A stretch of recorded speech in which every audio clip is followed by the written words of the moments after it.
What is this love that runs so... Oh, there she is. I'm here. Hi, Linda. Yay. Awesome. Oh, Hi. I love the star in the background. That's really cool. I know, that's my little light. Isn't it cute? Yeah, I love it. And let me guess, are you wearing Happy Horse, Happy Life clothing? Of course. That's awesome.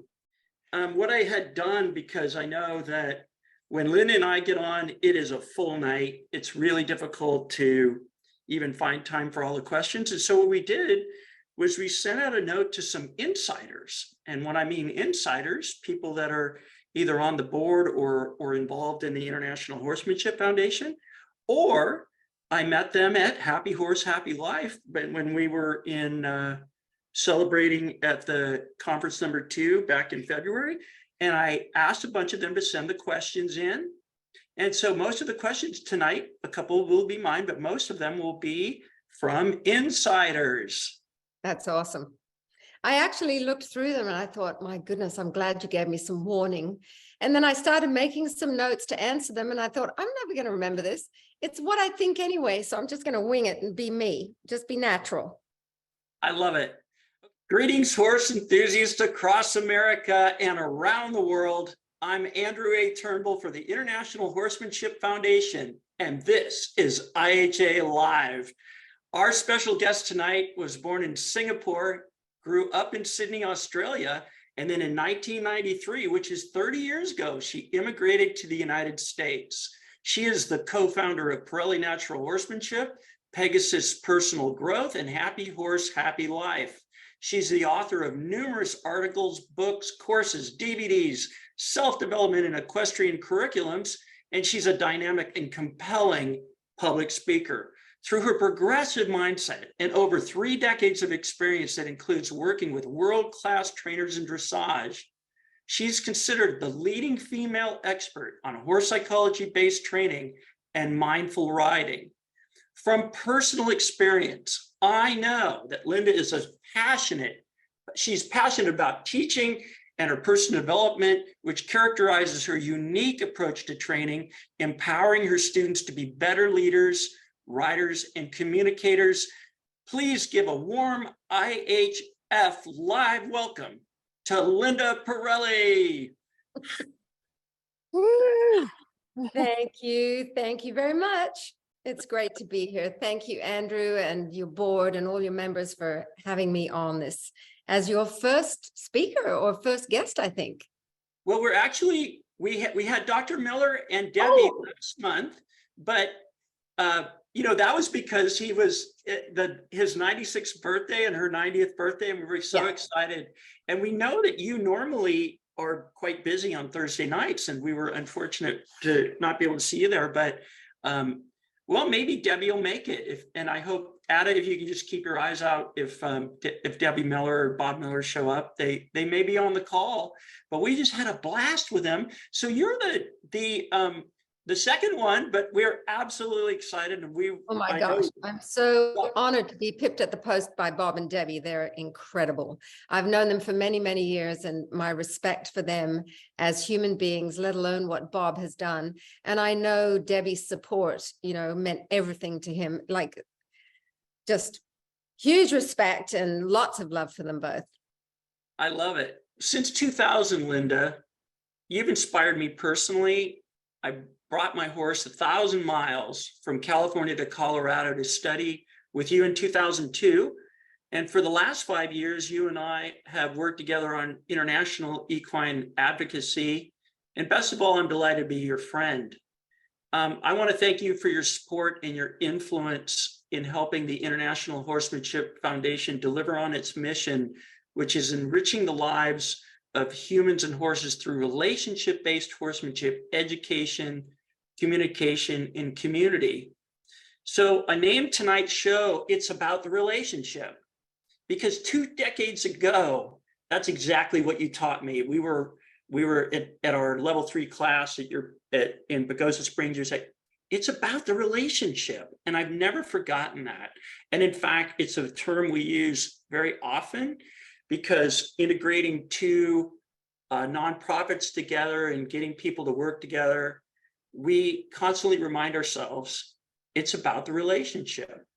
And so you really have inspired a lot of people with just that term alone. Wow. Yeah, and tonight we're going to, as I said, we're going to feature some insider questions. I want to thank the Happy Horse, Happy Life and International Horsemanship Foundation insiders who submitted questions for Linda, and they include Genevieve Benoit. I think I said that right. Debbie Braun. Genevieve. Debbie Braun. Yep. Genevieve. Huh? Genevieve. Oh, which one am I saying wrong? Genevieve. It's not Genevieve, it's Genevieve. Genevieve. Yes. It's I'm French. getting better at my French. French Canadian. I love it. Debbie Braun, Sarah, let's see how I do this one. Fricato. Did I do Fricato? Is that right? Yeah. Mm-hmm. And Sarah Lee Garber, Dr. Jill Holmes, Michaela Jaycox, Merja Sumalov, Maria Sumalov, and Lisa Trueblood. You know, that just proves that there's a real international flavor, because if I can't pronounce the names, I need some help. Thank you so much. So Andrew, before you fire away on the questions, I want to say something about it's about the relationship statement. yeah, please do. Many years ago, I had the good fortune to study personal growth with a man by the name of Robert Kiyosaki.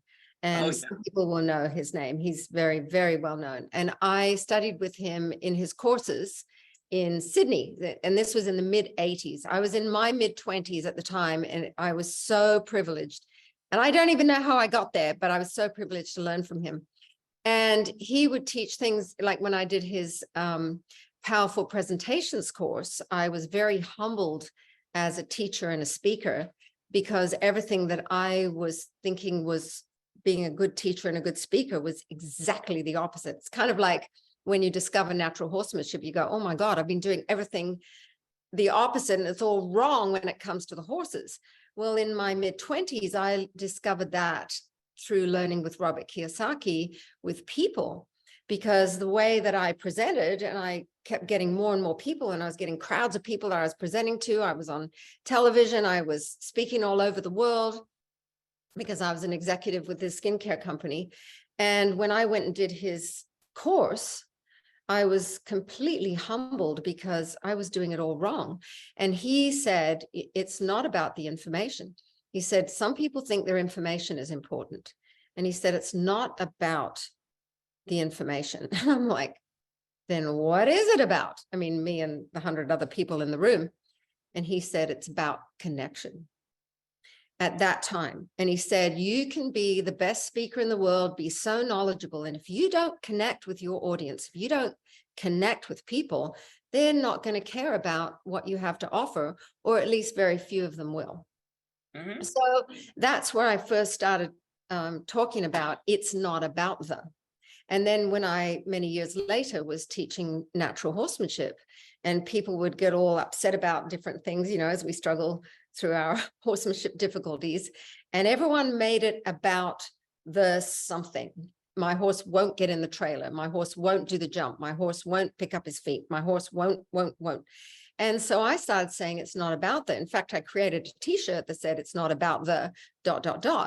And then there was all these other things, you know, that people would think about. And it's like, what is it about? It's about the relationship. If you don't have a good relationship with your horse, you can technique him to death.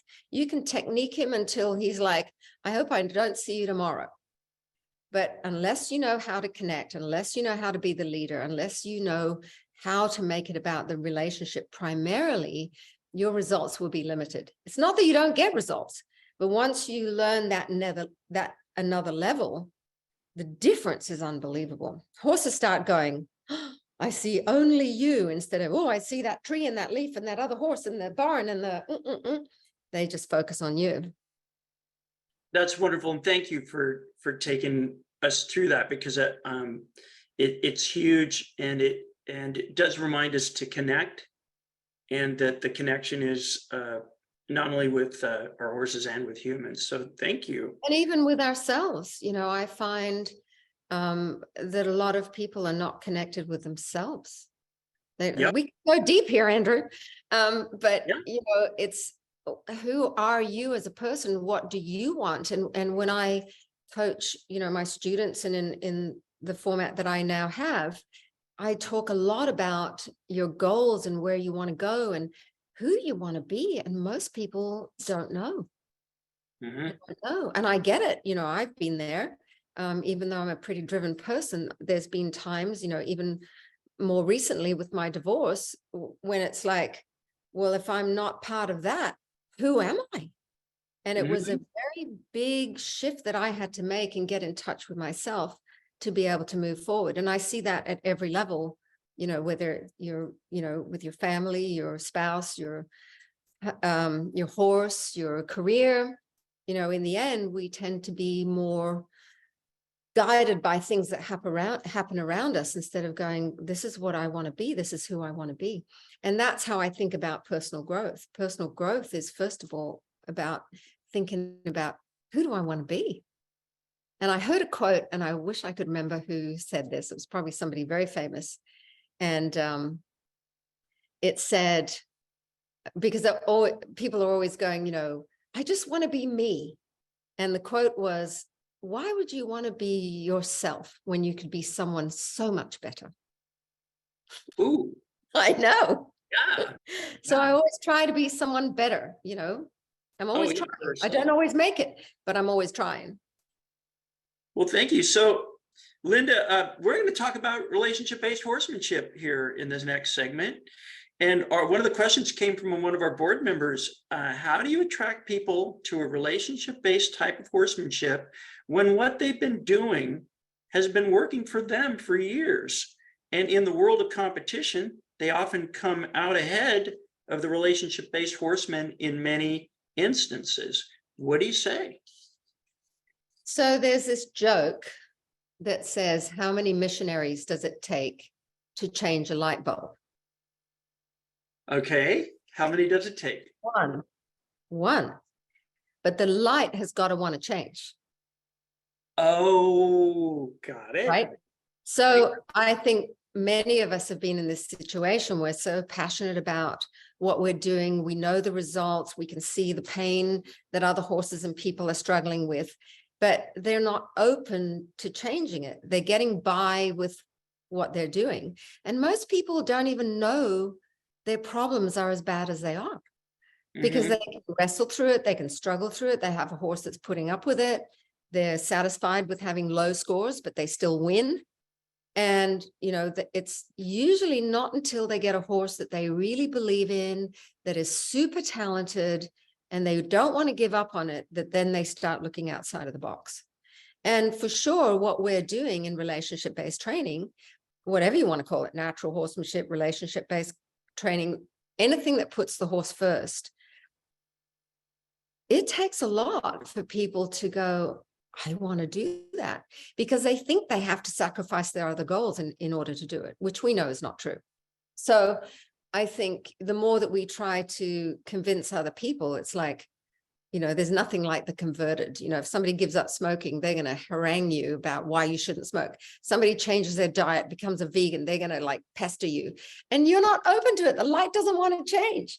So to me, you have to be a good example and not judge other people. You know, I was that person. I didn't know any better.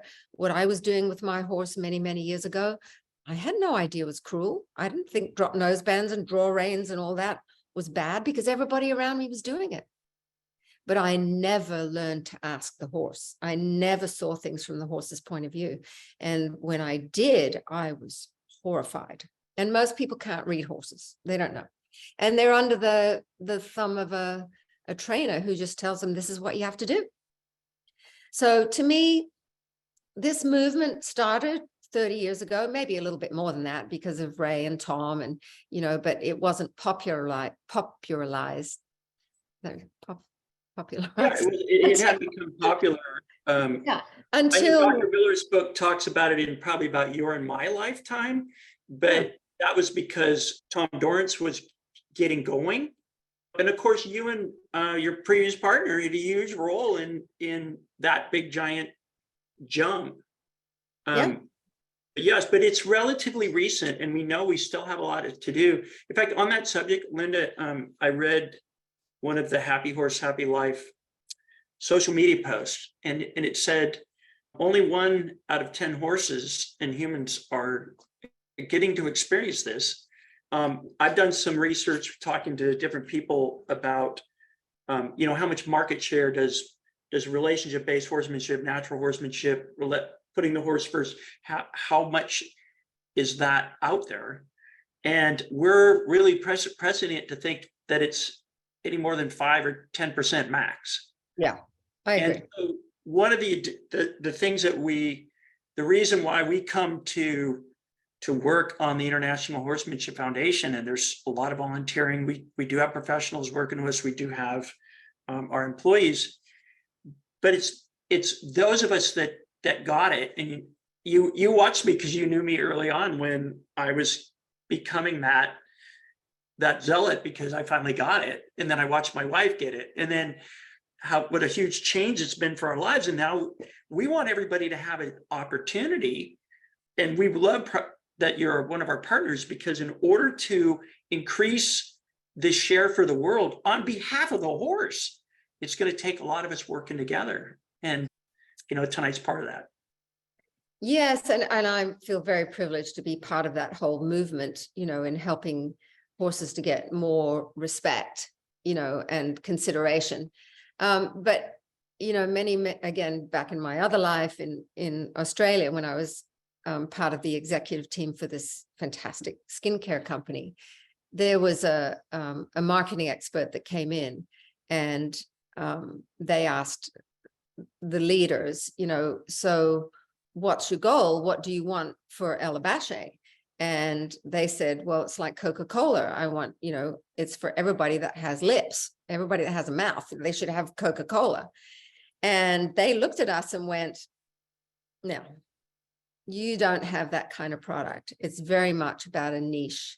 And it's the same with natural horsemanship. It's the same with relationship-based training. It's the same with dressage and reining and jumping and, any discipline. They're all going to be who they are. And we just have to be who we are and keep moving forward, as being advocates for the horse. But to try and think that everybody's going to do this is, I think, a self-defeating premise, because there's no way. Changing world hunger, right? Yeah, you have to be. We do a little bit of it, right? Yeah, you have to really be quite evolved in your thinking to not have an ego, to give a horse a voice and things like that. And most people, if you think about where horses have come from, they were tools, they were machines, and they still serve a lot of people's ego. There's not this real idea of, hey, can we collaborate and have a relationship based on this versus, I need you to win for this or do that or serve my needs.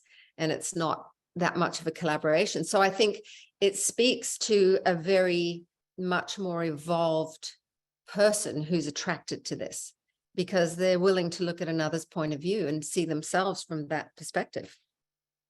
Just saying. No, I love it. That's awesome. And thank you to Sarah Lee Garber from our board who gave us that question. The next one was, what is your definition of relationship-based horsemanship? It's about putting the relationship first. So, in my new curriculum, I talk about things like connection and relaxation and responsiveness and confidence. And if you try to make your horse do something like get in a trailer, go over a jump, do some kind of a maneuver, and the horse is tense and you don't care about that, and you keep pushing them to do it, that's not relationship based. Because it's like, you're afraid, I don't care, do it anyway. What kind of relationship is that? So no matter what it is you want the horse to do, when you see that the horse is mentally and emotionally having trouble, if you back off and say, let me take care of your confidence, let me take care of your trust, and then we'll go back to that, that to me is relationship based. Wonderful. You carry on regardless and you wrestle through it and you're not sensitive to the horse's feelings and opinion about what's happening, then that's not relationship-based. Great. Thank you for that definition. Hey, Ada, would you mind putting a note out about the donations? I want to remind everybody we are a nonprofit. And so just like when you're watching public broadcasting, they have to go for raising money, and your money goes for horses helping humans in our therapeutic program, humans helping horses in our horse welfare. And of course, we want to create and get more natural and relationship-based horse professionals out there. So we have a scholarship program. And then the International Horsemanship Foundation also celebrates that we have a bunch of tools for professionals. We have a learning management system, and we have a community that we're building. And we're partnering with some phenomenal professionals, including the lady I'm here with tonight. And so tonight, the name of our pledge is it's the About the Relationship IHF fundraiser with Linda Parelli. And if you're willing and able, we'd love to have you, maybe buy us a cup of coffee. I just want to speak to that a little bit, because Please. running a foundation is very different from running a business that offers services. Like, you are doing good deeds for horses, and your advocacy is not like selling services. And to me, if we really care about horses and people and the future of horses in people's lives, not to mention their welfare, then I feel like we're a community who should give back. I'll dedicate my time and my service and things like that. Some people can do it with time and service. Some people can do it with money. Whatever it takes, how do we keep this going forward and give horses a voice, and the dignity that you offer to horses and people through your programs is huge. It's phenomenal. So I really urge, no matter how small or big, anything that people can do to help support this is going to help further the lives of horses and people, in a very positive way. I paused because that is a clip that will show up on our social media. Thank you, Linda. That was spectacular. I love it. Totally. I mean, giving back is really important, paying it forward in any way that you can. So much respect for what you guys are doing. And I know you've been through a really tough time to evolve to where you are now, but it's kind of the phoenix. Something starts and then it dies a natural death, and then it comes back as something even bigger. I love it. And thank you for that. So the next part of our evening is dedicated to Happy Horse, Happy Life, and how to talk to horse. And the questions mostly come from the insiders, plus me. A Happy Horse, Happy Life instructor, and unfortunately I didn't put her name with it, so I don't remember which one, but she wrote that while it's great that horse enthusiasts are engaged in horsemanship programs all over the world, at Happy Horse, Happy Life, you've created a whole new level of horsemanship understanding, but many people don't know yet what it means. Would you tell us how powerful and how empowering your new program is for humans and horses? Well, thank you very much. And I'm not the one that's going to tell you how empowering it is. Everybody else will. And, that's what's happening. But I do want to speak to how I evolved to this point. And, I've been doing this for 30 years, and I've been lucky to study with some of the best horsemen on the planet, world famous names in dressage and eventing and jumping, and not to mention on the education and marketing side, but mentors like Walter Zettel and Christoph Hess, and now Louis Lucio, who I work with. Of course, Pat, made a big difference in my life. I learned so much. And then when, I came out on my own, I'm like, what am I going to do? I was part of creating what at that time I thought was the best program in the world. And then I realized how many holes I was seeing, and not just, in the program I co-created, but looking all around, I'm going, what are people missing? And I really realized that most things are technique driven. Yes, that most disciplines are, and what people learn are techniques. It's like how to hold a rope, how to hold your reins, how to sit, how to get your horse to do this. It's all, technical. And what I saw was that people were missing the psychology part. They were missing the feel. And so when I would ask people about their problems, that, hey, the problems are, I'm going to just pick up my dog. Not that I'm a slave to my dog. I'm known for horse training, not dog training. If we don't have either a cat or a No, she dog ran. show up, then it's not a Zoom teleconference. So Yeah, thank God we're all animal lovers. Anyway, so I saw that, no matter how good people were at dressage or jumping or eventing or reining or natural horsemanship or whatever, they still had all the same problems. And those problems all drilled back to the same root: lack of connection. Horse was distracted. The horse cared about something else more than the person that they were with. They weren't focused on the same outcome. They had different levels of energy. The horses weren't relaxed. They were tense. They were resistant. The horses did not respond to light aids. Like, people could get horses to do things, but sometimes it took a lot of pressure, and they were kind of happy that they got the horse to do something. But if you looked at their faces, the horse and the human weren't really that happy. It took strong aids. And then confidence, either the person was unconfident or the horse was unconfident. So when I looked at all of that, okay, great. I could see all these different problems that people had with their horses. And then when I said to them, well, if lack of connection is the problem, what do you do to get a horse connected? And everyone's like, I don't know. And then I'd say, and how do you get a horse relaxed? I don't know. How do you get a horse to respond to light aids? I really don't know. And so I went, that's what I have to teach, because I'm not teaching techniques. I'm teaching you how to get a horse to connect with you and stay connected. I'm teaching you how to get a horse relaxed and be happy to just be with you and not tense and worried about stuff. I'm teaching you how to get a horse to respond to light aids. I'm teaching you how to get a horse to be confident. Then I'm teaching you how to have impulsion. Nobody really knows what that means. I'm teaching you how to get a horse supple. Nobody knows what that means. And then harmony is what everybody wants, but how to get it, everybody's going about it the wrong way. They either are getting in harmony with their horse, where they just do what the horse wants. Like if a horse wants to eat grass and you let it eat grass, you're in harmony. As soon as you say, I don't want you to eat grass, some horses are going to fight you on it. Well, how do you get the horse to want you more than the grass?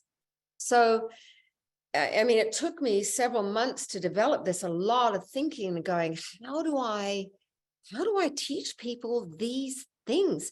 It's way beyond techniques. So when I started playing around with it, it changed how I approached my horses for a lot better results. And then when I started teaching it and testing it on my students, that are around me long-term here at Happy Horse Haven, I was shocked at how quickly it worked. And then when I taught my first clinic using my How to Talk Horse curriculum, all the problems that everybody said that they had were over by lunchtime. Wow. By lunchtime. I had never seen that. In the 30 years I've been teaching, I had never seen results like that so rapidly. And after this happening 3 times, like at 3 of my master classes and clinics, I went, you know what? I can confidently tell people once we go through all their problems, I can say, well, most of these will be fixed by lunchtime. And everyone looks at me and goes, yes, yeah, sure. And they are. Most of them are. Because the problem is connection. The problem is relaxation. The problem is responsiveness, which are the core behaviors. And if you address the core behaviors, it's done. But if you don't address the disconnection or the relaxation, or you don't do it properly, you don't get horses to understand your communication. Now you're going to be in a wrestling match for, I don't know, 10, 20 years, which most people are. I know people who are professionals in natural horsemanship, high-level graduates in natural horsemanship, are very experienced, have done 20, 30 years almost. Well, can't be 30 years because that was me, but 25 years plus in natural horsemanship. and they still have these problems because what is being taught doesn't address those problems. You might stumble across them.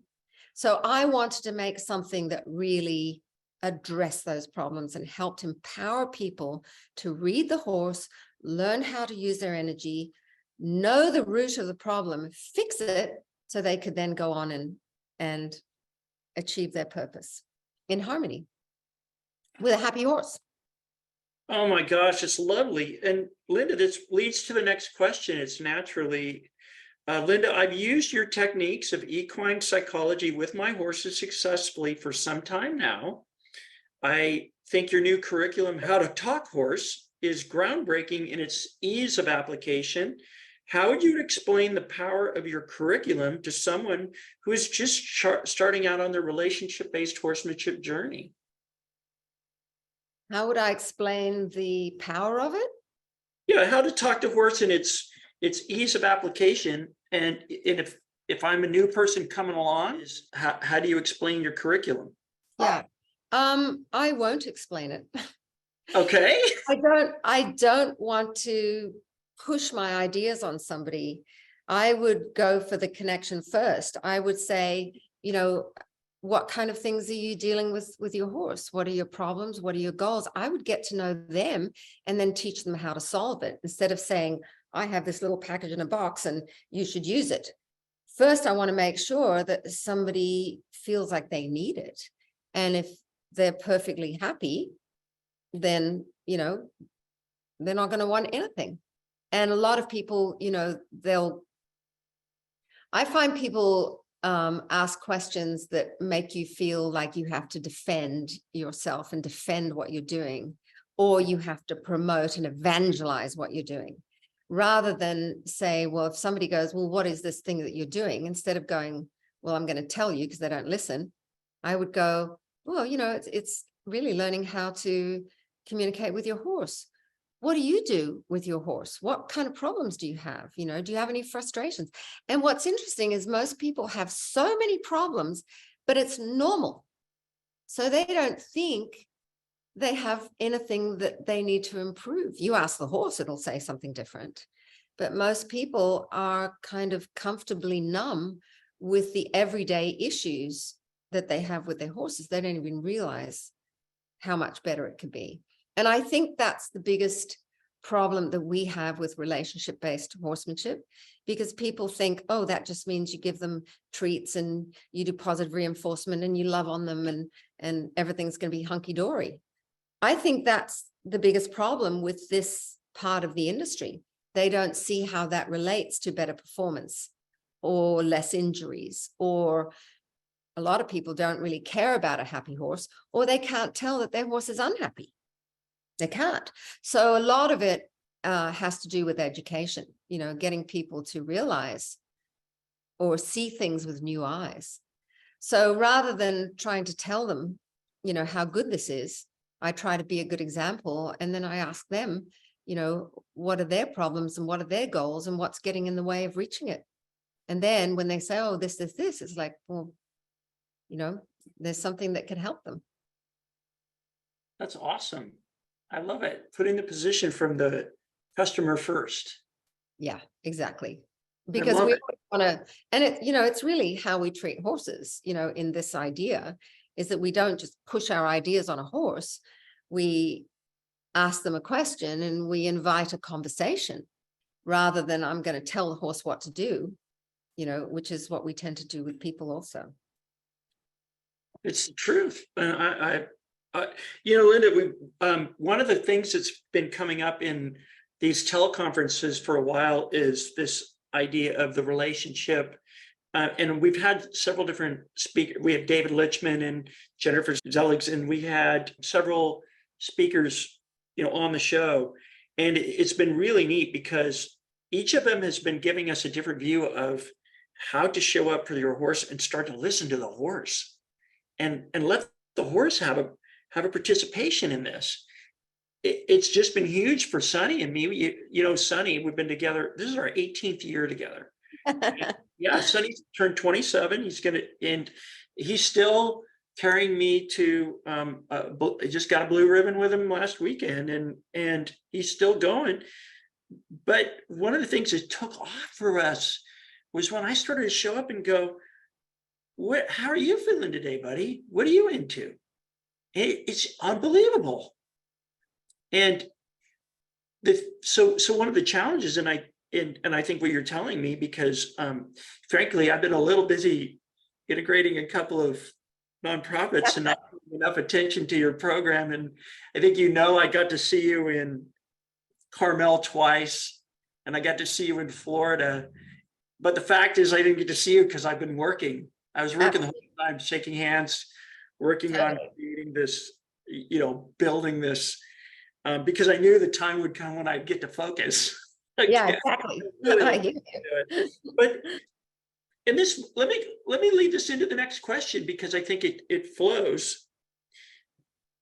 So I told you I saw you here in California twice, and I saw you in February. 3 of our officers, along with me, 4 of us, were able to celebrate the merger.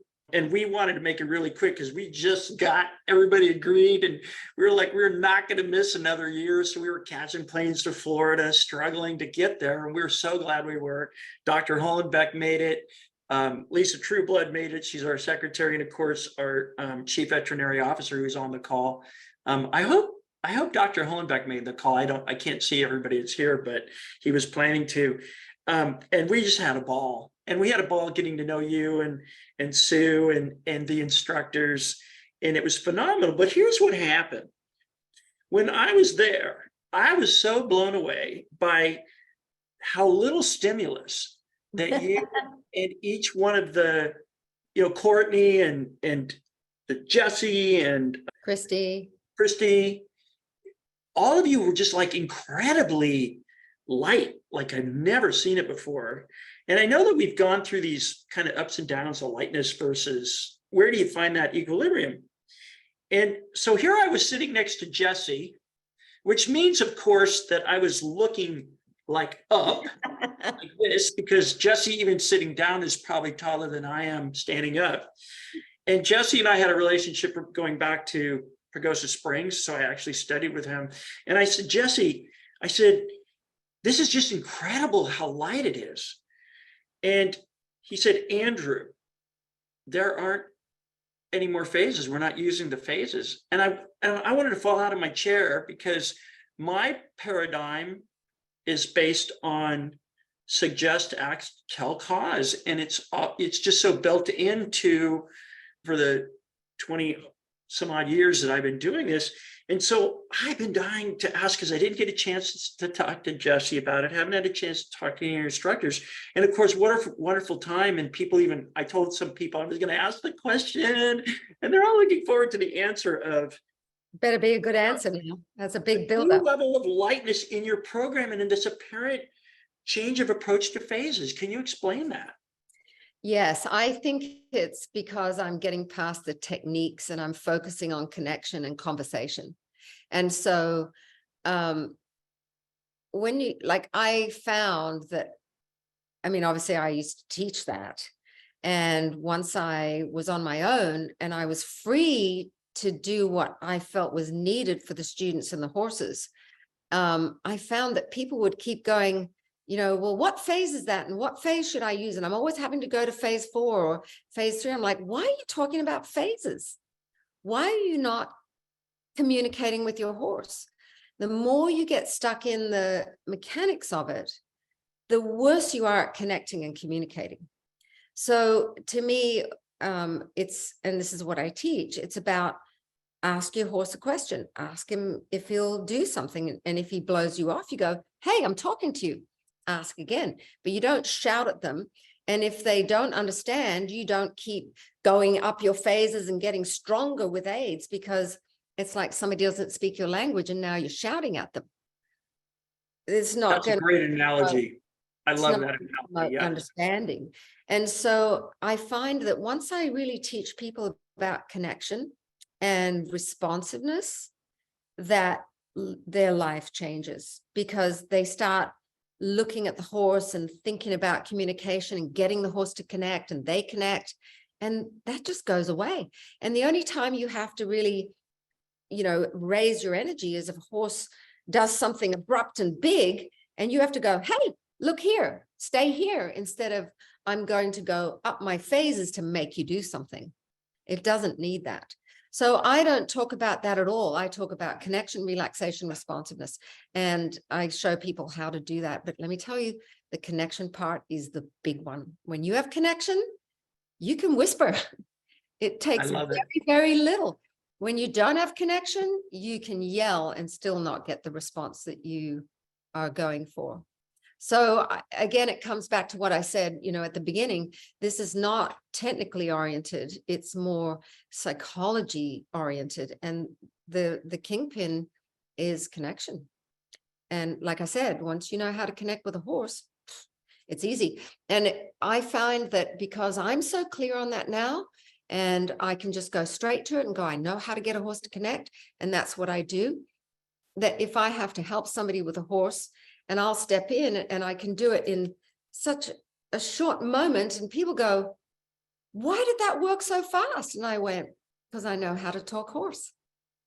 That's why I called my curriculum that. It's you're learning how to converse and how to relate and,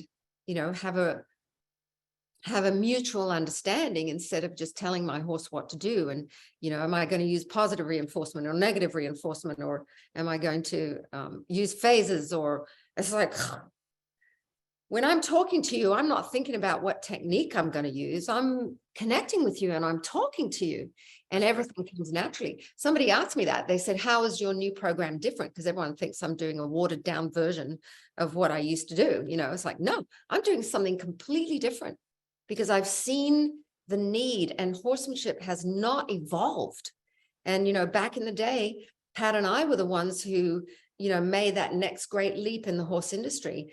But since then, it's stagnated. It's been stagnant for at least 10 years. Mm-hmm. And so what I looked at was what needs to change. And so when this, lady said, well, how is it different? Are you using positive reinforcement or negative reinforcement? I'm like, no, I'm having conversations with the horse. I'm not thinking about trick training, or I reward you for this, or if you do that, I'll give you that. No, I want this. That's the special part. And I want the horse to fall in love with me, not be waiting for a payout. And I'm not saying I'm against treats or positive reinforcement or negative reinforcement. I think it all belongs in the mix.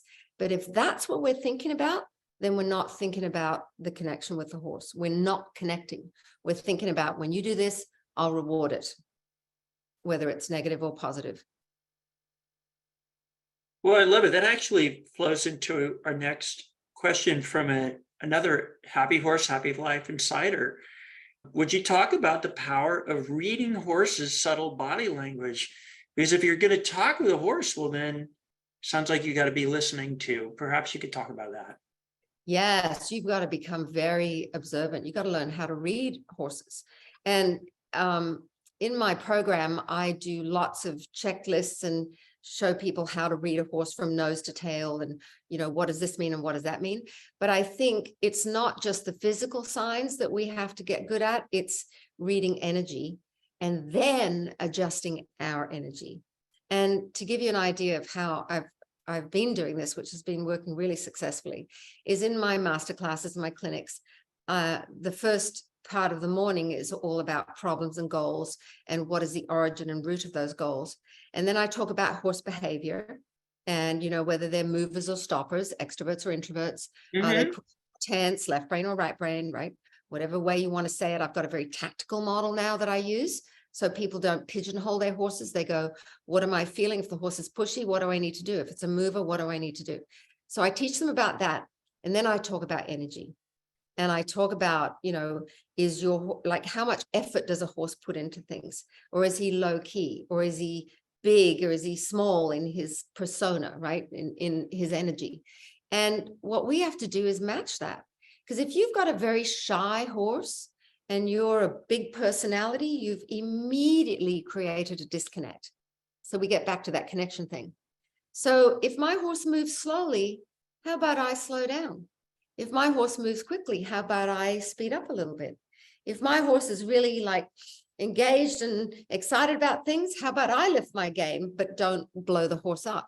So just find that way to relate to that horse's energy. And I tell people to go and do that. I said, now go get your horse. And I said, don't change anything. Just be aware of the energy matching your horse. And I'm telling you, from the moment they come into the arena, they go, my horse is completely different. But if I interviewed the horse would say, you know what? They were completely different in how they approached me. It's completely different. Yeah. So I think, it's kind of, I think there's a lot of information around on how to read a horse's body language. But what I'm intent on teaching is how to read a horse's energy, and then how we moderate our energy. And that's the key. Well, wonderful. So I'm going to step back into something that I experienced myself. Lisa Trueblood of Florida, who's our secretary on our board, she was there at the event, and she has a case study for us. And I'm going to read the case study, and then we'll talk about suggestions for her. It turns out this is also Sonny, my left brain extrovert. So Lisa writes, I have a young left brain extrovert that puts his ears back during feeding time. He does not act aggressively in any other way. He doesn't run, in front of me. He's never bitten or kicked. He follows me to his feeding spot. He seems confused when I work with him during feeding time, maybe too focused on the food. I'm trying to establish leadership with food in hand and trying to get him to be more relaxed and offer a nicer expression. I'm currently playing a lot of ground games with him outside of feeding time to better establish leadership. When we play, he often puts his ears back and seemingly thinks that he would like to drive me. But again, no other aggressive behavior is exhibited, and he adores positive feedback from me. What suggestions on how to best work with him in general during feeding? Well, the first thing I'm going to say is, why is he putting his ears back? There's two reasons that horses put their ears back. One is dominance, and the other is uncertainty or fear. Oh. Now, the way that they put their ears back will tell you which one it is, because a horse that is more dominant, they're pretty pinned and they're coming towards you. When they're uncertain or fearful, they'll put their ears back and they go away from you. So the fact that this is happening around feeding time, especially, and also when she's playing with him on the ground, tells me that he's more dominant. And you've said he's left brain extrovert. Even if I didn't know that, I'd call it. And now the horse is going, basically they're saying, you're not the boss of me. And so the more we tell them what to do, the more they're going to argue with us. So what we have to do is connect to them. We have to connect with them. So how do you connect with a left brain extrovert? In my terms, I call that a pushy mover. And you move the mover and you have to push the pusher. And so if you just drive that horse's nose away and you drive it away and you drive it away and you drive it away, and he's going to stop and look at you and go, what should I do? And then you go, ask me a question, connect to me. But a lot of people think connection is feeding, giving treats, loving on them, retreating, doing lots of draw. That's not connection. That's feeding and treating and creating draw. But connection is, how do I get that horse to go, you're interesting? And they forget their agenda and they pay attention to yours, right? They're now wanting a conversation.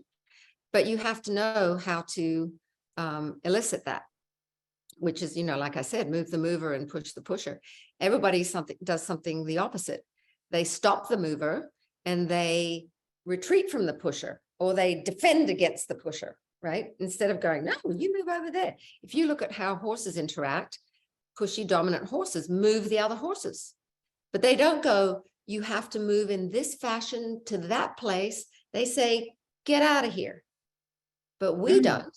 We go, I want you to stand there until I count to 10, and then you can come and have your food. And I want you to move over there, and I want you to yield your front and yield your back. And the horse is like, I don't know what you're talking about. So we have to be way more simple. Instead of thinking about all these techniques, we just got to go, move the mover, push the pusher. And I would not work with a horse at feeding time. It's like, you put food down in front of a hungry person and go, now, let me ask you about your life. It's like, well, wait till I've had a few mouthfuls and then I'll talk to you. So I think we have to honor that, when we give the horse its food, leave it alone to eat. Don't try to put all these rules around it, but don't let the horse push you. Push him away. You stay over there. I'll put the food down and then I'll leave. And that's all it would take. Now, when it comes to playing with him and, his ears are pinned, that can have a lot of reasons. And, without seeing it, it's hard to say. But I would think that it's probably more to do with telling the horse what to do instead of teaching the horse what you want. And there's a difference. Well, I love it. You just connected it to Sunny and me as well, because I'm going to go back and I know Lisa's on the call and I'm sure she's excited about what you just said, but I'm excited because now I've got another tool in my quiver with my 18-year-old partner. So Absolutely. Thank you for that. And, I can't really teach you about it. I can just kind of open a door to an awareness around it. And Lisa, if you want to send me a video or you want to call me, please do. Let me offer that to you as a thank you. And I'll be glad to help you with your horse on that issue. I just need to see it, so I can be accurate in my reading and my advice, especially. That's wonderful. Thank you for that, Linda. Absolutely.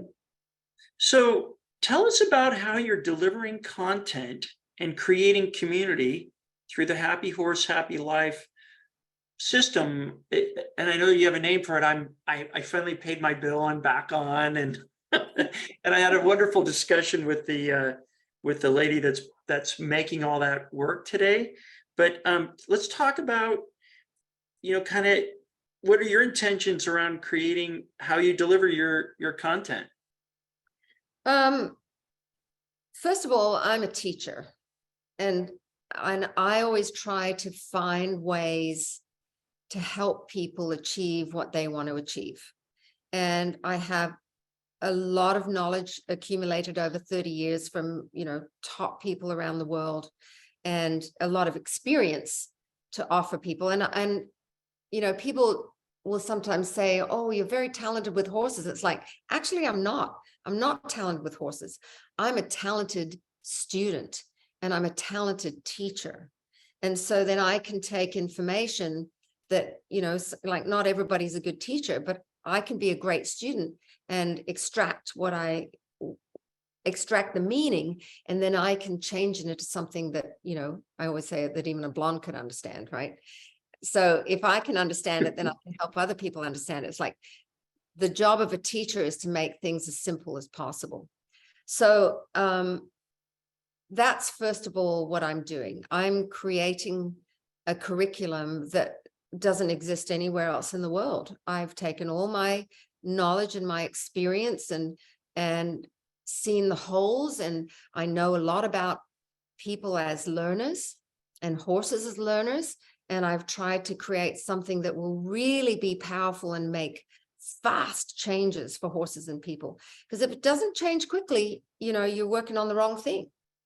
So I feel like I don't even just feel like, I know after 2 years of teaching this way, I know I've nailed it, because I just see results very, very quickly.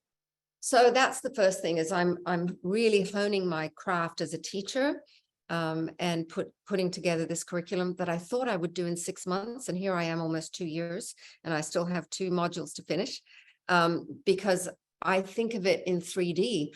I think of it as a teacher, then I think of it as the student, and I think of it as the horse. And so I'm really going, does this make sense at all those levels?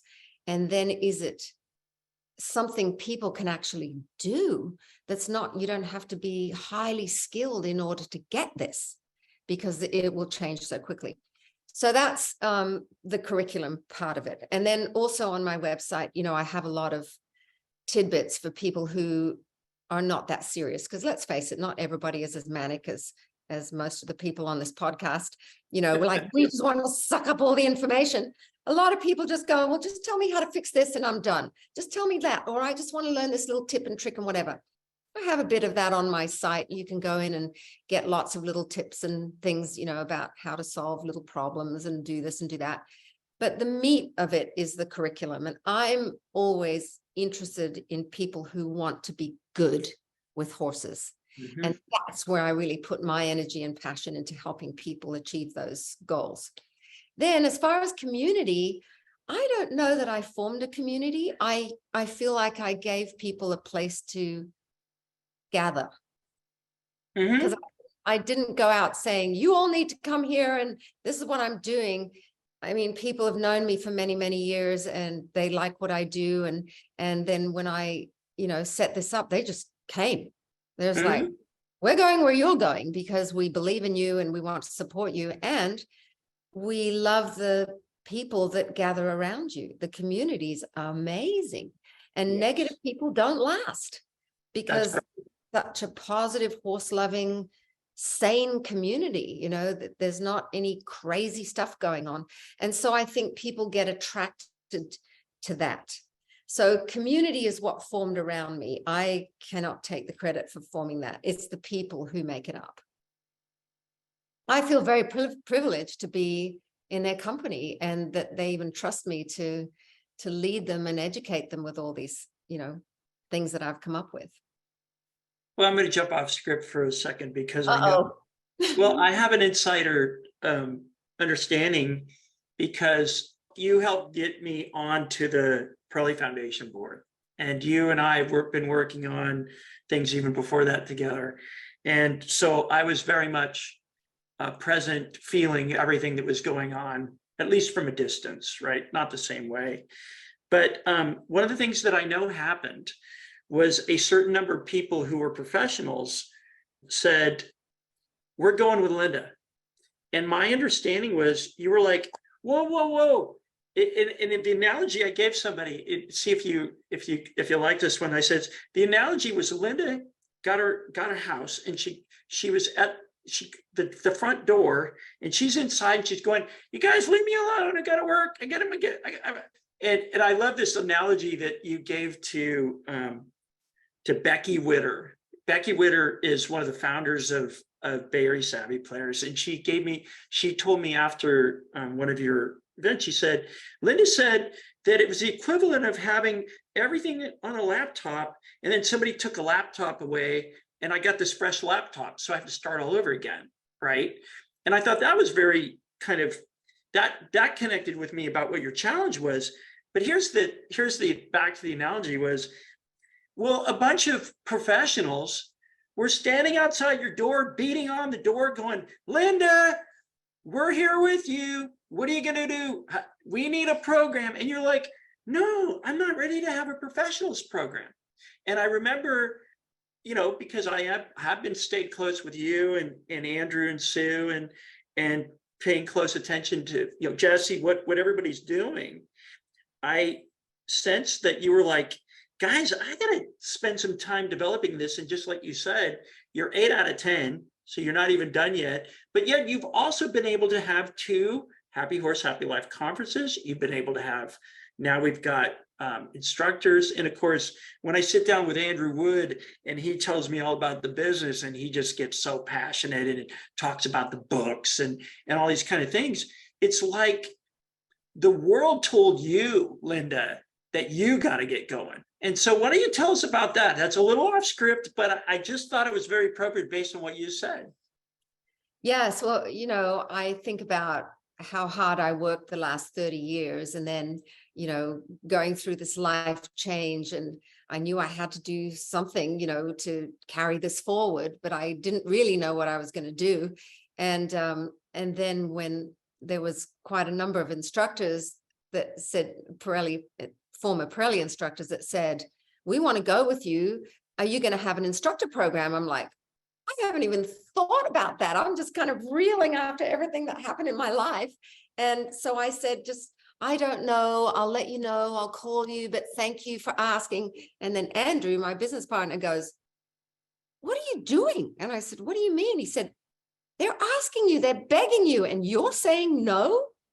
It's like, what is wrong with you? I'm like, I never thought of it that way. I was still regrouping me instead of being sensitive to everybody else's needs. It was a big wake-up call in all of that. And so, I often say to people, now you know why I look so tired. It's like I'm doing 1,000 things, but I have an incredible team, and you cannot do this yourself. I don't care who you are. You're only as good as the people around you. And I have an incredible team. I have incredible partners.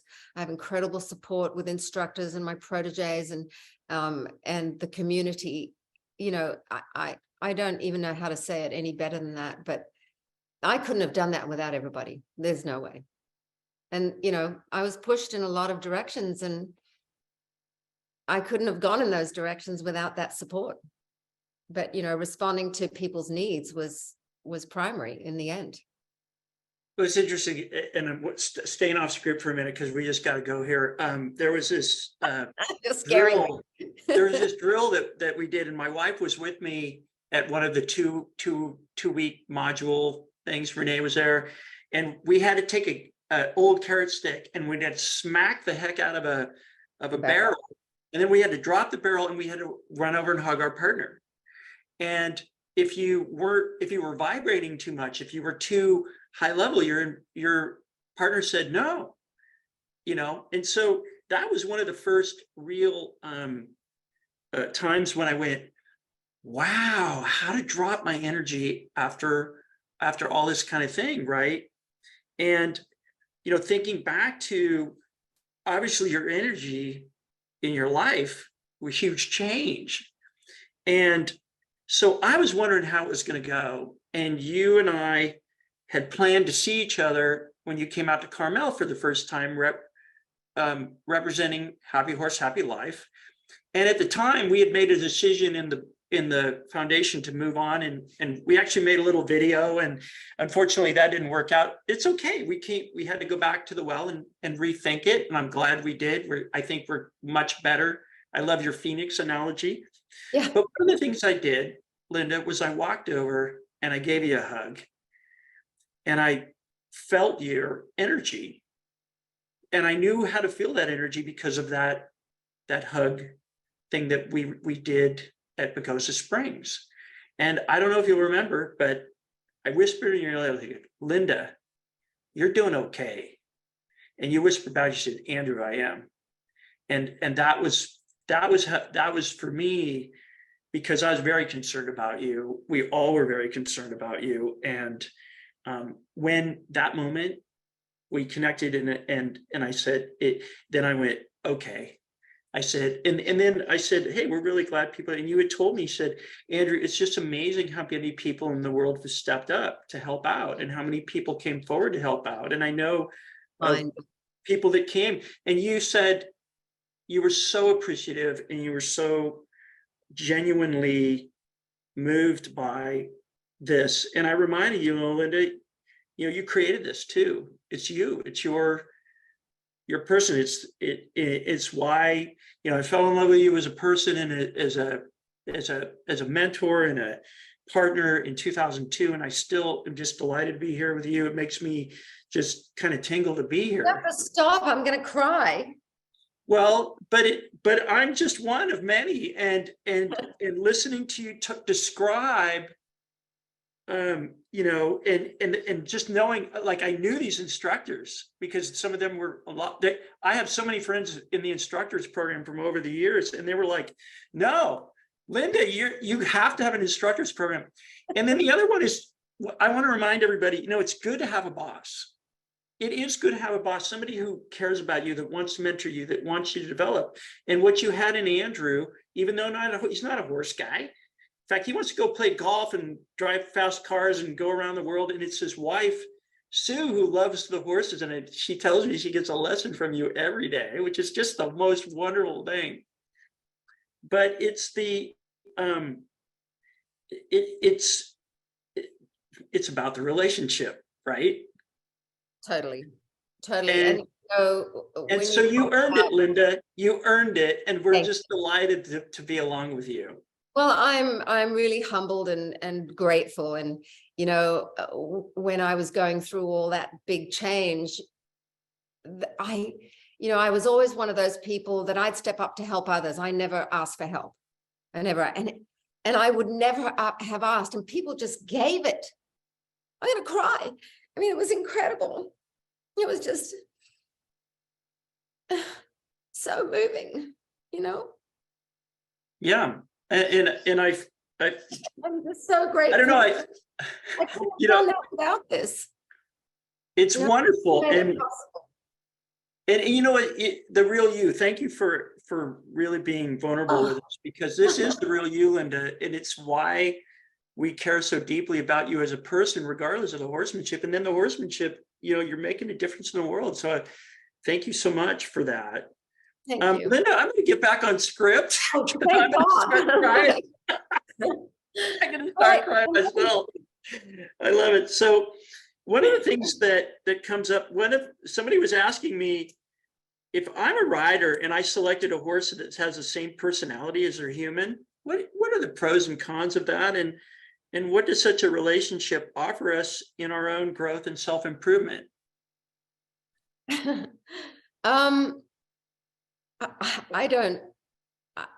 Well, okay, how do I make this simple?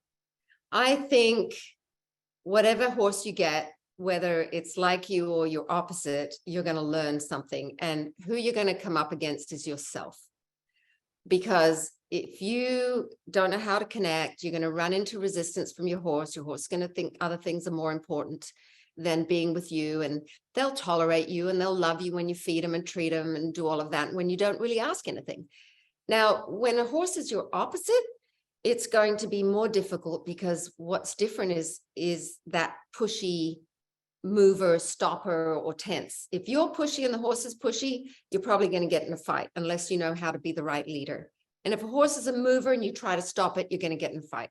If a horse is a stopper and you try to stop it, you try to move it, you're going to get in a fight. If a horse is tense, most people don't know what to do with that. They just go, well, I'll just kind of just keep doing it and try not to blow it up even more. So I think in the end, we have to go, how can I become this horse's leader and mentor and teacher and friend and protector? And whatever's going on with how the horse, like another person, is different from us, how do I connect with that? How do I moderate my energy so that the horse can connect with me? Because what the horse feels is us being different. But if we can be more like that horse, then the horse goes, oh, now I want to talk to you. It's kind of like, you know, if an extroverted person walks into a room full of introverts, you feel really challenged, and vice versa. You know, an introvert walks into a room of extroverts, like, I got to get out of here. Right. And so if an introvert can act more like an extrovert, then there'll be a place where they'll come together. Now you can communicate and you can moderate it from there. But if you start at opposite ends and think the horse is going to meet you, it's not going to happen. You're going to meet the horse. And that's where I talked about it earlier, of how to read that horse's energy and know who that horse is and how to connect with them is the art. And that's what I'm teaching. Well, yeah, no, and I love it, because I just realized you came back down to the framework that we've been talking through the evening. And the other one is this, you know, in some of the models that I've studied with social styles, you get in a habit of thinking that somebody's static, and they're not, and they're dynamic, because in a different situation, somebody can show up as a introverted. I mean, I suppose there's probably 5 minutes in my life where I've shown up as an introvert at one point, you know, right? Probably not, didn't have It could be much. situational for sure. But situational, and I guess that's the point, is that we have to, well, I guess the old words of adjust to fit the situation, but that just has such a new depth and a new meaning when you described the way that you just did. So thank you for that. Yeah, you know, a lot of people want to connect with their horse and they want the horse to connect with them, but they really don't know how. And that's what I finally figured out, that I have to learn how to teach that, you know. And some people go, you know, I want the horse to connect with me, but they don't connect with the horse. So it's a two-way street, and we have to connect first in order to get the horse to connect. And how do you, like, If I asked you, don't answer this, but anybody that's watching, how do you connect with a horse? How do you connect with this horse? How do you connect with that horse? What about this? And if you're riding, if you're on the ground, if it's feeding time, if you're teaching them, how do you connect? And most people don't know because it's not taught.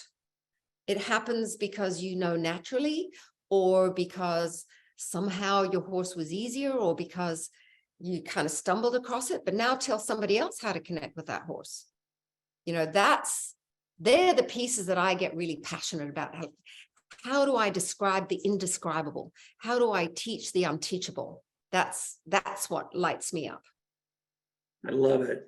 So our social media consultant, Michaela Jaycox, who is an editor for she was an editor for Horse and Rider. She continues to write for the magazine. She wanted to know what your thoughts were on techniques that could revolutionize performance of the speed sports, such as barrel racing and gymkhana. I think it's the same. I think it applies to every discipline with horses. Hang on one second. Yeah. I have a little dog. There he is. I knew that the dog had to show up. Wonderful. I think it doesn't matter what the purpose is that you are pursuing with your horse. What does the horse want? And it's not safety, comfort, and play. That's really a broad thing. But the horse needs leadership. He needs direction from you and guidance from you, and he has to feel safe with you. And when you start going into sports that demand a high level of physical activity or high level of precision, that's very scary for a horse. It's a lot of pressure. So who do you have to become in order to teach the horse that they can take that pressure and enjoy it and not be destroyed by it? Because many horses are. So I'm not sure that I have like just the blanket answer for that, because it still comes back to the relationship, but it's your leadership. And how can you become the leader that your horse needs? Because most of us are not leaders, and I realize that more and more as I'm teaching my new program, what I'm really teaching is leadership. Mm-hmm. I once heard, again, I can never remember who says this, some famous person, leadership is what shows up around you. So if your horse is having trouble, that reflects on your leadership, because the horse was fine till we showed up, right? So we're either, in the words of Charles de Comfy, who's a world-renowned dressage master, he's Hungarian, and my former parents-in-law in another life in Sydney were Hungarian. And so I know the accent. And he said, either you are improving him or you are killing him. And that's how we need to think about it. It's like either we're improving our horses and improving the relationship, or at some level we're destroying it, or diminishing it. And so in the end, it would be way easier to use a stronger bit and draw reins and all kinds of devices, or try different kinds of techniques. But in the end, what's missing is the ability to connect with that horse. And when you can connect and you've got that kind of trust, it's like a teacher-student relationship. Where can I guide that horse? Where is the horse having trouble? How can I help the horse get past that trouble? Where do I build his confidence and his trust in me? It's, to me, it's more about that than anything else. I think I'm my horse's leader. If I don't have a plan, my horse is going to have a plan. Probably not going to work out for me. Mm-hmm. And then if the horse has a plan, I'm going to argue with the plan. And then the horse is going to argue with me and go, my plan's stronger than your plan. And it often is. So how do you become your horse's leader? So when you show up, the horse goes, oh, I'm so glad you're here. Most horses are like, okay, what are we doing today? Or good, give me my treats and then get out. Or feed me and then and there's all these niggling problems that we just go, oh, well, that's how the horse is. No, that's not the picture. What is the picture you want between you and your horse, and how do you achieve that picture? So you have to have that picture. I have a picture of what it looks like when I go get my horse. I have a picture of what it looks like when I put the halter on. I have a picture of what it looks like when I groom, when I saddle, when I bridle, when I warm up, when I train, whatever I'm doing, I have this picture, and I'm trying to paint by the numbers to get that picture to happen. Wow. But most people Love don't have a picture. And I'm not blaming anybody. That used to be me. I was like, well, I want the horse to do this and do that. But really, what is my overall picture? And so let me give you an example. When you go get your horse, what's your picture? I want the horse to see me, leave the other horses if he's in a herd, and come to me like, oh boy, it's you, and put his head in the halter or walk with me at liberty to the barn or wherever I'm going to, prepare him to saddle or ride or whatever. And most people don't have that picture. They just go, oh, my horse is hard to catch, or yeah, he comes to me or whatever. But if you have a picture, you can go, it's not quite my picture. And now you will improve it because this little piece is missing, instead of going, oh, it's good enough. Yeah, wonderful. Yeah. So David Lichman asked us. Oh, go ahead. Sorry. I'm helping people to have a clear picture. And when you have a clear picture, then you can make a plan. Well, it sounds good. And to some extent, it reminds me of what they call manifesting. Like if we manifest some things in our life. And so where I'm hearing you're using this is manifest what you want out of this particular interaction with your horse. And I know that's kind of a bigger talk for some of the personal development that I'm working in, but just to let everybody know, if you didn't understand what I just said what Linda said. So David Lichman, who is just a wonderful partner, and I know you. I love him. Yeah, everybody loves David. And he said, Linda, we're reaching such a tiny percentage of the horse owners. What do you think is the best way to broaden the audience? I get the feeling that it's not in the competition world, but babe, I'm not sure how to reach the millions of horse owners that need this information. Yeah, I think that's a $64,000 question. First of all, I believe we have to be good examples. And it's really important not to shove it down people's throats, because if they're not interested, don't try to convert them. It's like the light bulb thing that I said right at the beginning of this. The light has got to want to change. Otherwise, you're just going to be beating your head against a brick wall. So I think if you can be a really good example, you'll influence others by that. And then, like it or not, marketing is what spreads the word. But you can market it, and if people don't live up to it, then it's false, right?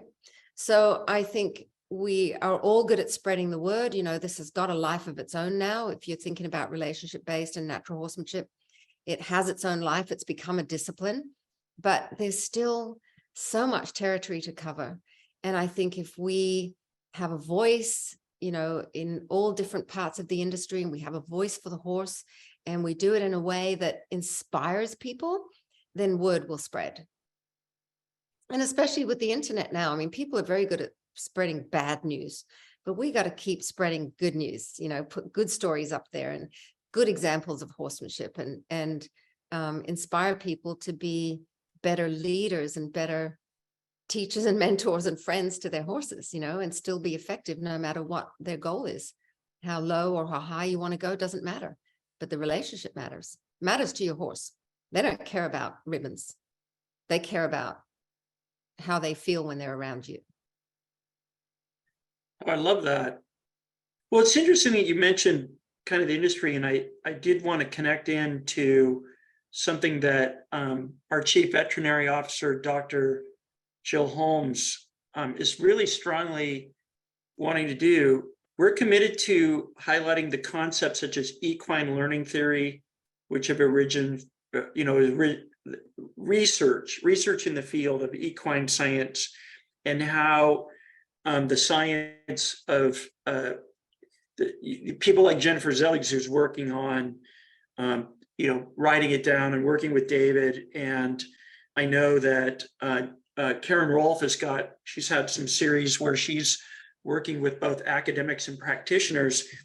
And so how do you envision the science intersecting with the equine industry in the next 5 or 10 years? And when we ask that, it's because we'd like you to influence how we do it. Oh, there are some people who don't care about why. They don't care. They just tell me, they just want to know how to do it, and it works. And other people are really interested in the mechanics behind it all. The science, basically is explaining what's happening, whether it's, in the mind, how the brain works, the neurotransmitters, the chemicals that are released. And some people are really, really interested in that. And I think it gives a lot of credence to why you would do something a certain way. So I think science is important, and I think it's only going to grow. But you can have all the science in the world and not know how to connect with your horse. So I think we need both. And, I work with Dr. Anne Hemingway, and I do a lot of research myself, and I often look into human psychology and the science around, what makes people's brains tick, because we have the same chemicals that go through our body that horses do. And the why we do certain things is often similar to horses, because it comes back to our old brain and our instincts and what kind of things trigger certain reactions. And then I've been able to use that when I find people having trouble with horses and they give them a lot of treats. And I'll say to them, why did you give the horse a treat? And they'd go, I don't know. Or the horse did something for me. And I said, well, what are you triggering when you give that horse a treat? And they're like, what do you mean? I said, dopamine. You're triggering dopamine, and dopamine is a pleasure neurotransmitter. It's a pleasure chemical. Training is not pleasure. When you are trying to train, unless it's trick training, training repetitive behaviors, one-time behaviors and things like that, yes, of course. I mean, I've known the best circus trainers in the world, and they'll use treats, they'll use positive reinforcement, but they use it very strategically and very knowledgeably. But when we do it, it's more, I think we get more dopamine out of it than the horse does, because we're very caring. We want to tell the horse we love him and it's good, but we don't realize that's interrupting the training efficacy. And so I'm not against treats. I'm against the indiscriminate use of them, or the not knowing what that's triggering in the horse. And so, I was studying that in a different realm, and I suddenly saw the same thing happening with horses. And so when you're training a horse, you don't want to trigger dopamine. You want to trigger serotonin, which is respect and self-respect. And that's what happens in the learning frame of mind. And you want to trigger oxytocin, which is connection. You don't want to trigger dopamine in a training situation, because then you start to get all kinds of aberrant behaviors, or aberrant, I don't know how you say it in American, behaviors that you go, I don't know why the horse is doing that, but it's disconnected from what you wanted them to do. And it's more connected now to the pleasure and to the treat. This is very obtuse, the way that I'm saying it. I just want to make it as simple as possible. But when people started to realize that, then they started to understand what kind of responses they wanted to trigger in their horses, what kind of chemicals. And for them, the science really helped. Other people, they just go, if it doesn't work, then just say so. I don't need to know why. So that's why I think science can really help make more sense of things for people who have more inquisitive minds. Wow. But in the end, horses are pretty simple. You just proved it. So I'm just watching some of the comments that come up. Jessica Go says that's a genius explanation for food. So I'm sorry, it jumped off the screen, for food reward. And the other one is, you just proved to me you're still doing the science too. Totally. You're definitely using the science and moving it into practice. And we're absolutely looking forward to being intentional about helping move the whole industry in our International Horsemanship Foundation. And that's what Dr. Jill Holmes is very excited about. And now with the bigger infrastructure and the new organization that we have in our connection to you, we look forward to helping the whole world be better off. And gosh, thank you for that. I know that it was a lot of scientific detail. Fortunately, I was able to keep up. But it means that we really are using theory and science to move ahead in the practice. And then because you're such a teacher, you see that people will consume it different ways. So how do they want to consume it? And Maybe I you don't need all that, right? Yeah, science gives credibility to the things you're doing when it can be explained, you know. And we're talking about using treats, you know, that's not the only way to positively reinforce a horse. And, you know, when you're trying to get a horse to know that he's right, how do you do that? How do you tell a horse he's right? Because that's really what a horse wants to know. Otherwise, he's in confusion. And if you want to trigger pleasure, then that's, you know, you should know how to do that. If I want to trigger serotonin or oxytocin, I should know how to do that. And I think science gives that, you know, more seeking mind who wants to know the intricate details of it. It helps to satisfy that. And Dr. Anne Hemingway in England, you know, she's an incredible researcher on all these kinds of things. And she just came and spent 2 weeks with me. Actually, more than 2 weeks. She was at the conference that you came to. Yeah, and, we started. When she brought a researcher along. Yeah, she brought a researcher along with her. Yeah. Incredible work that she does. And I had a conversation with her about this when I was in England last year teaching. And I said, I've got this theory around dopamine and serotonin and oxytocin. And she listened, and she's very scientific, you know, and very well researched. And she looked at me and she said, I think you're onto something. But she said, you also need to know that there's more than 3 or 4 neurotransmitters. There's thousands of them. And she said, if we want to group them into those things, if you're talking about it in a little bit of an anecdotal way or making it something that's very easy to understand, she said, I agree. You're absolutely on the right track. So scientifically, I'm sure there's some researchers and scientists that could take me to task on that. But when I look at what it triggers in a horse, that's what I'm interested in teaching people. It's like, how do you trigger those kinds of responses, whatever the chemical is behind it. That's wonderful. Thank you for that. I sounded very blonde, but anyway, there you go. Oh no, well, you know, I'm married to a professor, and you know, I'm an education freak myself. So thank you for that. Before we close the show, I do want to give a little time to aspiring horsemanship professionals. We have a lot of them on the call, trainers and instructors. And what words of wisdom do you have to share with young people, perhaps in their teenage years or maybe at any age of life, who may be interested in pursuing a career path in horsemanship education? Well, first of all, I think it's the best job in the world. And you know, you have to be up for the job, you have to want it. And I think, you know, teaching is a noble profession, and you're very responsible for shaping people's experiences and shaping the future.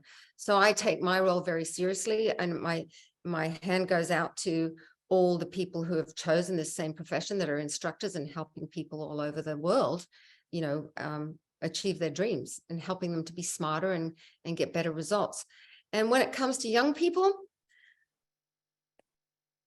you know, it comes back to the light has got to want to change. And a lot of the time, you know, people when they're in their teens, they're more interested in what everybody else is doing, what their peers are doing. They go through kind of a very competitive time, you know, doing their gymkhanas and shows and all kinds of competitions.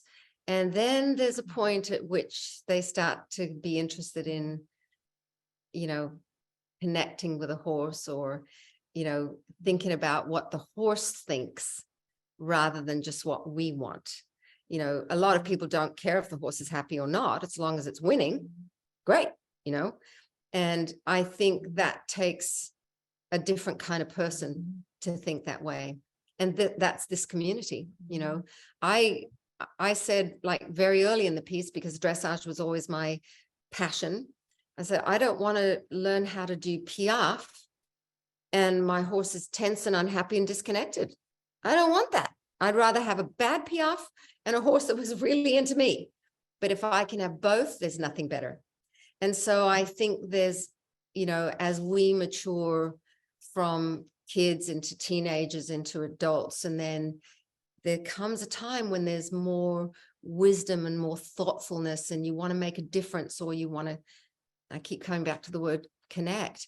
And that's where, I don't think that's for everybody. It's not. But for the people it is, oh boy, there's a very strong, passionate community that we can all be part of. Well, that's wonderful. And I so appreciate that, because it really does come to, thank you. A couple things in summary here. One, I think you did a phenomenal job of telling us what the fundamentals of your new program are. And I connected into it in a way that now I can consume your information better as I put more time into it again. The other one is, it's about the relationship. We started with that, and we called it that. You did a really great job of helping us understand how what that is and what it means. And of course, we did get a chance to even shed a couple of tears together. No surprise there. And but Linda, you're making a huge difference in the world. I'm inspired by you to do this, and of course, the wonderful relationship that I have that Sonny and I are having, and that I'm even having with Renee's horses that aren't mine, and it's life-changing, and it's why I'm so passionate about doing this work from a nonprofit and bringing the business perspective to it. And we want to be supportive of those of you who are the teachers and those of you who are delivering the mission. And so thank you for being those people, and everyone on the call who are willing to put your time and your energy and your learning to become the people that are delivering the mission, which is relationship-based horsemanship everywhere. And thank you so much for your time tonight, Linda. And on behalf of all the people across America and around the world who may be watching this on video, we will be releasing the video soon. To all the people at the International Horsemanship Foundation who make this show happen, they support me. I get to be the front row student. And then Linda, of course, you. Thank you so much for being you. Thank you so much. It's an honor and it's a privilege.